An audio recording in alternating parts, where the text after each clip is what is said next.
industry stories. What's going on? B.Woods hanging out with you. And of course, this is the podcast where you find out the industry stories of the game. And yeah, it's always fun to kind of tell things that most people don't know about the entertainment business. And like I said, this is my first little take at doing a podcast. It's essentially, it's a lot different from doing, my background is radio, so it's a lot different. So there's a lot of like hiccups I'm getting through, so bear with me. By 6 months in, we're gonna be straight. I'm gonna get this whole podcasting thing down. I'm gonna be a G in it. It's all Gucci, and we're gonna be good. So gonna get interviews, gonna get some celebs, gonna get some people that actually made an imprint in the business. And like I said, this is more of like, it's not a podcast to tell stories of who made it or didn't make it. It's just stories that didn't make it because it was personal to that particular person, whether it be somebody that worked in promotions, whether it be somebody that worked in a marketing, whether it was an assistant. Everybody has a very specific story of what their interactions were inside this business, and you know, that's where it all comes in. And I think that's interesting enough to where we can hold it down for a podcast for a little bit. And yeah, last podcast I was talking about a couple of the personalities at the radio station I worked at called The Beat: Theo, Julio G, Lala, Steve Harvey. And the entertainment business is kind of crazy because it's so unstructured, it's so unorthodox, you never know what's going to happen. And it's sexy on the top, but it's a lot of unsexy on the bottom. And like I said, I've been fired from maybe three, four radio stations in my career. It comes with the game. I remember somebody told me, he said, "You're not truly in the entertainment business until you've gotten fired." And I didn't really understand what that meant until I actually got fired. And so, and it's crazy because, especially like when you're super passionate about something, it can devastate you. It can really just set you back a little bit. And not to even get too much into details, but I was talking in the last podcast about this station, The Beat. Ended up getting let go from there. And reason why is because I was working in the promotions department. I'm going to jump around with a lot of these stories. And I fucked up. I didn't fuck up a contest, but I was made an example of. So I remember we did a premiere for the movie All About the Benjamins with Mike Epps and Ice Cube. And I was hosting the event, and I gave away some tickets. And the way I gave away the tickets, I said, you know, it was a full packed movie house, and I said, let's do a little singing contest, you know, kind of the Apollo style, and whoever makes the most noise, you're gonna get the tickets. So, you know, it's LA, so everybody got skills, everybody's getting their doo and all that on, but it was one lady, and she ripped it, she killed it, and to me, she got the most energy from the crowd. So long story short, the person that was running the promotions department said the way that I went about doing that was unprofessional. They wanted to make an example out of me, so they let me go because of that. Fuck shit, right? So all that being said, I wasn't in the business for a while. Maybe a few months, and my homegirl, she ended up working at a neighboring station, Clear Channel, which was called it's called iHeart now. And she was like, "Yo, they got a little old school station up here." It was 92.3. At this point, the numbers flipped with the stations. 92.3 changed formats. Long story. So a lot of these numbers, they switch in formats, blah, blah, blah. So you want to come out here. It's an old school station, old school R&B. You'll be doing promotions, and I got a little opportunity for you. And I said, you know what? I ain't got shit going on. So yeah, damn right.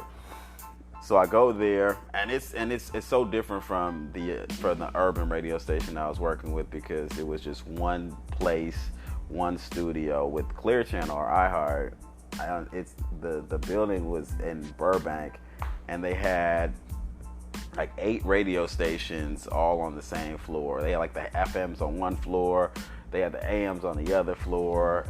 If you're like a radio nerd like myself, like Rick Dees was there. Rick Dees in the morning, KIIS FM. He was there. I'd always see him running around. And so this was my first exposure to just radio that wasn't urban. I'm a brother, you know what I'm saying? So like, this was the first time I saw, and I listened to like the KIIS FMs and like the more crossover rhythmic stations, but I was never around them.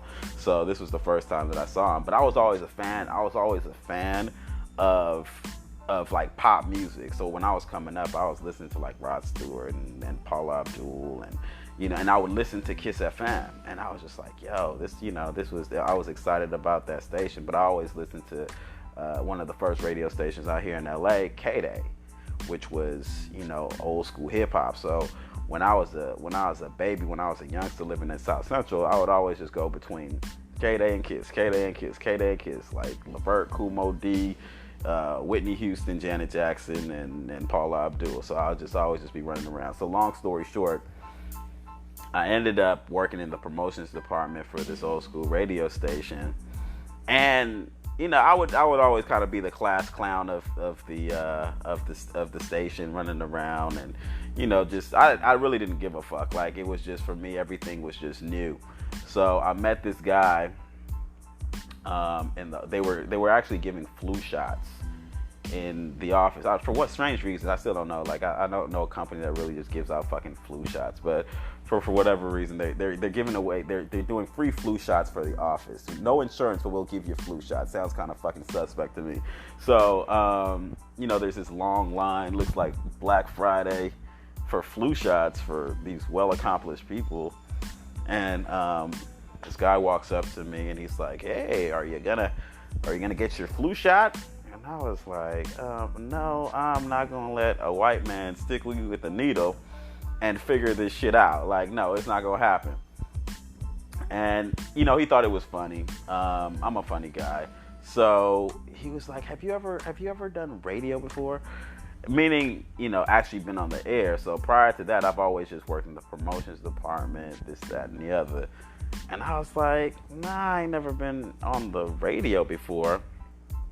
And he says, my name is Valentine, and I do a morning show for KIIS FM, and we're looking for a guest co-host.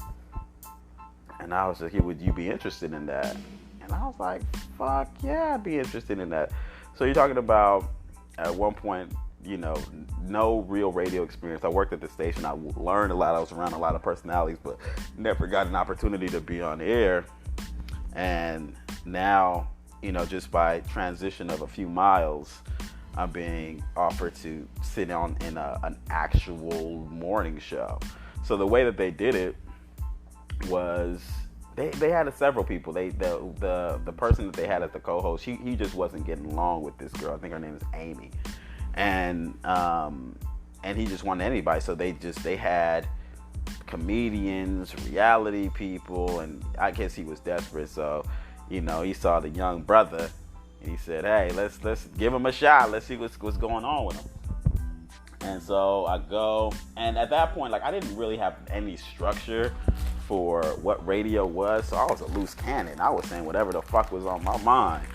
I would just insult people. I didn't care, not because I was trying to be a character or caricature of anything. It's just I just didn't have a frame of what to do and not what to do. And so the organic spirit of my energy on the air just kind of caught on, and people were like they were fucking with me. They said, yo, this dude's funny, he's spontaneous, it's all white folks, I'm the only brother, so let's make some peanut butter and damn jelly and get it popping. And so they offered me the gig to be the co-host or one of the hosts on the morning show for Valentine in the Morning. And that was my first experience actually being on the radio and it was a major market. Like, we were syndicated like 30 cities across the country, from Ohio to Clarissa, New York. We taped out of LA, and it was unreal. It was just one of those things to where the only weird thing was that the show never aired in Los Angeles. So Valentine, he did the afternoon drive for KIIS FM at the time, and Rick Dees did the morning show, and so he did a syndicated show that didn't air in LA, but it aired in all these little cities across the country. And it was that experience for me, it changed everything. It changed my perspective, because at first all I was exposed to was urban radio, a lot of the hip hop cats, which was dope.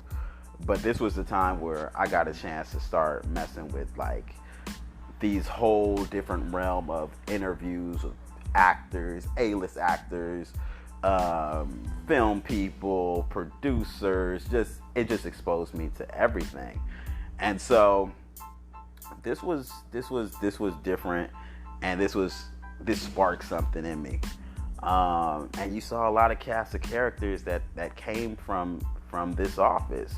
One of them being Mr. Ryan Seacrest. Ryan Seacrest was right next door.